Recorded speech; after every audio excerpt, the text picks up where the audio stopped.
অৱশেষত নগাঁও আৰক্ষী জেলত পৰিল বটদ্ৰৱাৰ হাই প্ৰফাইল কুখ্যাত দালাল চক্ৰ। দালালে চানি ধৰিছে নগাঁও জিলাৰ বটদ্ৰৱা আৰক্ষী থানা।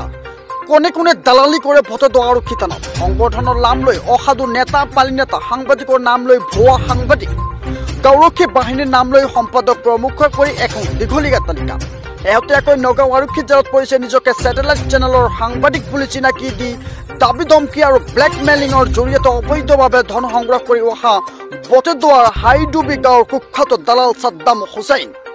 ছাদ্দাম হুছেইনৰ লগতে আন দুজন কুখ্যাত দালালক নগাঁও আৰক্ষীয়ে যোৱা নিশা গ্ৰেপ্তাৰ কৰি আজি জেল হাজতলৈ প্ৰেৰণ কৰিছে। আৰু তথ্য অনুসৰি আতিকুল ইছলামৰ লগত আৰু এজন দালাল পলাতক হৈ আছে বুলিও জানিব পৰা গৈছে। News desk report, prime 100 Assam north east. মাৰপিট হৈছিলে, হোৱাৰ পিছত আমি থানাত গৈছিলোঁ, গৈ পেলাই এজাৰ এখন দিছিলোঁ অচি ছাৰৰ হাতত। এজাৰ এখন দিয়াৰ পিছত আপোনাৰ ঠিকেই আছিলে, কেইটামান দালালৰ কাৰণে আমি ন্যায় বিচাৰ পোৱা নাই। তাৰপিছত আমি SP ছাৰৰ ওচৰত গ'লোঁ। যোৱাৰ পিছত SP ছাৰে আৰু DSP ছাৰে মিলি পেলাই আমাক ন্যায় দিছে।